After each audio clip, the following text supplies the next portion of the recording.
जरा सोचिए, हजारों साल पहले जब आधुनिक चिकित्सा विज्ञान या मॉडर्न मेडिसिन का नामो निशान भी नहीं था, तब क्या इंसान खोपड़ी की कोई जटिल शल्य चिकित्सा यानी ब्रेन सर्जरी कर सकता था? ये बात वाकई दिमाग को हिला देने वाली है, लेकिन ऐतिहासिक साक्ष्यों को देखने पर पता चलता है कि प्राचीन राजस्थान में इसके बिल्कुल स्पष्ट प्रमाण मिले हैं। आज के इस कमजाल के एक्सप्लेनर में हम प्राचीन सभ्यताओं के शुरुआती चमत्कारों से लेकर मध्यकालीन साम्राज्यों के वीर रक्षकों तक के एक बेहद रोमांचक सफर पे निकलने वाले हैं। ये एक ऐसी जबरदस्त ऐतिहासिक जर्नी है जो राजस्थान की कांस्य युगीन वैज्ञानिक सफलताओं से शुरू होकर उत्तर भारत के उन वीर रक्षकों तक जाती है जिन्होंने सदियों तक एक ढाल बनकर विदेशी आक्रमणों को रोके रखा। कुल मिलाकर ये कहानी है प्राचीन राजस्थान के विकास की, उन प्रारंभिक चमत्कारों से लेकर साम्राज्य के मजबूत द्वारपालों तक की। चलिए जल्दी से देखते हैं कि इस एक्सप्लेनर में हम किन किन पड़ावों से गुजरने वाले हैं। सबसे पहले राजस्थान की प्राचीन सभ्यताएं, फिर कालीबंगा और आहड़ को समझेंगे, उसके बाद गणेश्वर और बैराठ, फिर गुर्जर प्रतिहार रक्षकों की बात करेंगे और आखिर में उस ऐतिहासिक त्रिपक्षीय संघर्ष पर नजर डालेंगे। तो बिना किसी देरी के सीधे चलते हैं पहले और दूसरे हिस्से की तरफ, राजस्थान की प्राचीन सभ्यताएं, कालीबंगा और आहड़। शुरुआत करते हैं कालीबंगा से। हनुमानगढ़ में घग्घर और दृश्यवती नदियों के किनारे बसी ये एक कमाल की ब्रॉन्ज एज यानी कांस्य युगीन नगरीय सभ्यता थी। इसका शाब्दिक अर्थ है काले रंग की चूड़ियां। डॉक्टर दशरथ शर्मा ने तो इसे सिंधु घाटी सभ्यता की तीसरी राजधानी तक कह दिया है। ये एक मात्र सत्तात्मक समाज था।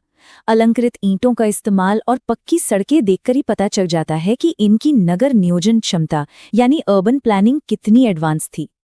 और यहाँ खुदाई में जो मिला है ना, वो सचमुच चौंकाने वाला है। मतलब 2600 ईसा पूर्व में आए भूकंप के सबसे पुराने निशान यहीं से मिलते हैं। और जिस शल्य चिकित्सा का जिक्र हमने शुरुआत में किया था, यहाँ एक ऐसी खोपड़ी मिली है जिसमें 4 से 6 छेद हैं, जो मस्तिष्क की शल्य चिकित्सा का अचूक प्रमाण है। इसके अलावा एक ही लाइन में 7 आयताकार अग्निवेदियां, एक बिल्कुल अनूठी लकड़ी की जल निकासी प्रणाली और जुते हुए खेत मिले हैं जहां एक साथ 2 फसलें चना और सरसों उगाई जाती थीं।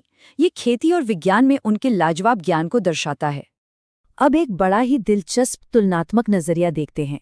एक ही क्षेत्र में अलग अलग समय और भूगोल में जीवन शैली कितनी अलग हो सकती है। कालीबंगा जहां घग्घर नदी के किनारे एक कांस्य युगीन नगरीय सभ्यता थी, वहीं उदयपुर में बेड़च नदी के किनारे पनपी आहड़ एक ग्रामीण और ताम्रपाषाणिक यानी कॉपर एज सभ्यता थी।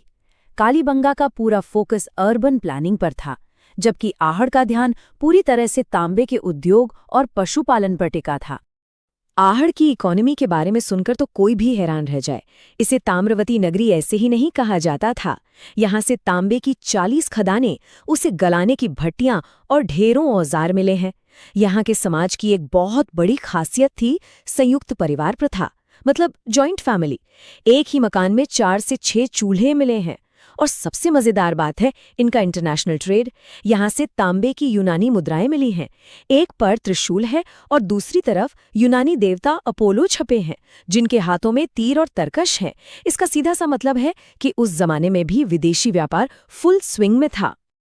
अब आगे बढ़ते हैं तीसरे हिस्से पर, गणेश्वर और बैराठ। धातु और आस्था की एक अनोखी कहानी। 99% यानी 99%। ये कोई आम नंबर नहीं है। सीकर में कांतली नदी के किनारे स्थित गणेश्वर सभ्यता से जो तांबे के उपकरण जैसे बाणाग्र, कुल्हाड़ी और मछली पकड़ने का कांटा मिले हैं, उनमें तांबे की शुद्धता 99% है। इतनी हाई प्योरिटी, इसलिए गणेश्वर को ताम्रयुगीन सभ्यताओं की जननी कहा जाता है। ये एक पूर्व हड़प्पाकालीन सभ्यता है और यहीं से तांबे की तकनीक पूरे उपमहाद्वीप में आग की तरह फैली। धातु युग से थोड़ा आगे लौह युग की तरफ आएं तो बैराठ का नाम सामने आता है, जो बाणगंगा नदी के किनारे मौजूद है। बैराठ इतिहास और आध्यात्मिकता का एक ऐसा संगम है जिसका कोई जोड़ नहीं। ये वही जगह है जहां महाभारत काल में पांडवों ने अपना अज्ञातवास बिताया था और बाद में ये मौर्य काल और बौद्ध धर्म का एक बहुत बड़ा केंद्र बन गया। बैराठ की खुदाई से मिले साक्ष्य किसी खजाने से कम नहीं है। यहाँ बीजक की पहाड़ी से महान मौर्य सम्राट अशोक का भाब्रू शिलालेख मिला है, जो बुद्ध, धम्म और संघ में उनकी गहरी आस्था को दिखाता है। आमेर के शासक राम सिंह के समय तो यहाँ एक स्वर्ण मंजूषा मिली थी जिसमें भगवान बुद्ध के अस्थि अवशेष रखे हुए थे। व्यापार के नजरिए से देखें तो यहाँ 36 मुद्राएं मिली हैं, जिनमें से 16 यूनानी शासक मिनांडर की हैं। यहाँ शंख लिपि के प्रमाण भी मिले हैं, जिसे बौद्ध भिक्षु एक सीक्रेट कोड भाषा के रूप में इस्तेमाल करते थे। लेकिन दुर्भाग्य से ऐतिहासिक ग्रंथों के मुताबिक इस समृद्ध उस शांतिपूर्ण केंद्र को बाद में हूण आक्रांता मिहिरकुल ने पूरी तरह नष्ट कर दिया था। अब समय में एक लंबी छलांग लगाते हैं और आते हैं अपने चौथे भाग पर, गुर्जर प्रतिहार, जो बने इस देश के रक्षक। यहाँ एक बड़ा ही दिलचस्प शब्द आता है, प्रतिहार। इसका शाब्दिक अर्थ क्या है? इसका मतलब होता है द्वारपाल या गेटकीपर। डॉक्टर आरसी मजूमदार के शब्दों में कहें तो गुर्जर प्रतिहारों ने 6वीं से 11वीं शताब्दी तक अरब आक्रमणकारियों के लिए एक मजबूत दीवार या बाधक का काम किया। लगभग 200 सालों तक इन्होंने सचमुच एक ढाल की तरह भारत की रक्षा की। इनका साहस ऐसा था कि उसकी तुलना सीधे मौर्य और गुप्त राजाओं से की जाती है। इनकी उत्पत्ति की कहानी भी बड़ी शानदार है। गुर्जर प्रतिहार खुद को भगवान राम के भाई लक्ष्मण का वंशज मानते हैं, जो उनके द्वारपाल थे। ये अग्निकुल राजपूतों की एक बहुत प्रमुख शाखा है। इनका शासन मारवाड़ और बाद में भीनमाल से शुरू हुआ था। उन्होंने वास्तुकला की एक बेहद खूबसूरत महामारू शैली का भी विकास किया।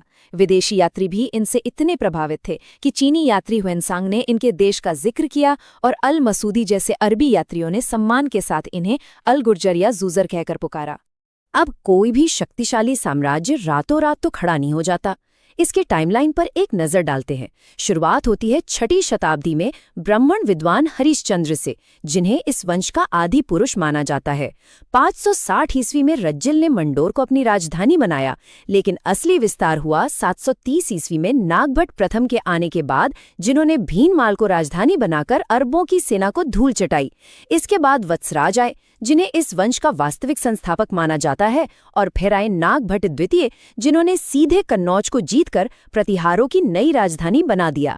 और अब हम आते हैं इस एक्सप्लेनर के 5वें और सबसे धमाकेदार हिस्से पर, त्रिपक्षीय संघर्ष यानी द ट्राइपार्टाइट स्ट्रगल। जरा सोचिए एक ऐसे युद्ध के बारे में जो पूरे 150 सालों तक चला। सम्राट हर्षवर्धन की मृत्यु के बाद उत्तर भारत का राजनीतिक केंद्र कन्नौज बन गया था।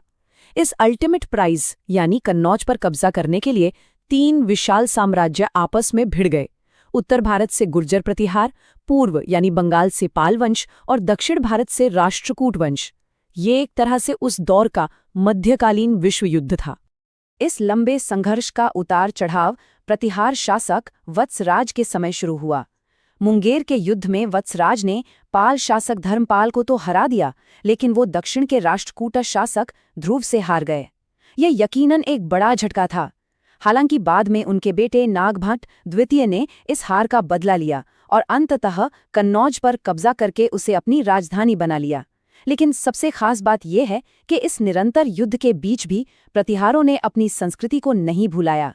वत्सराज ने ही जोधपुर के ओसिया में शानदार सूर्य और जैन मंदिरों का निर्माण करवाया, जो आज भी महामारू शैली के बेहतरीन नमूने हैं।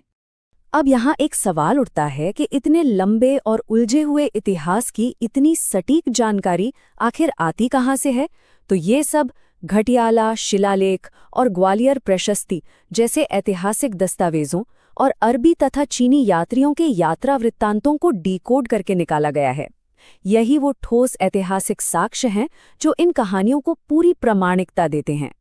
इस पूरे एक्सप्लेनर के आखिर में एक बहुत ही गहरा सवाल छोड़कर जाना चाहूंगा। कालीबंगा की वो कमाल की नगर नियोजन प्रणाली और गणेश्वर के उस उन्नत धातु विज्ञान ने कैसे उन पीढ़ियों की मानसिकता को आकार दिया होगा जो आगे चलकर इस देश की रक्षक या द्वारपाल बनी? क्या ये सिर्फ इस जमीन के भूगोल और संसाधनों का ही नतीजा था जिसने इतनी लचीली और वीर सभ्यता को जन्म दिया? ये एक ऐसा विचार है जो इतिहास को सिर्फ घटनाओं की एक लिस्ट नहीं, बल्कि मानव विकास की एक जीती जागती कहानी बनाता है। इतिहास के इस सफर को आज यहीं विराम देते हैं, लेकिन इसके बारे में और जानने की उत्सुकता निश्चित रूप से बनी रही।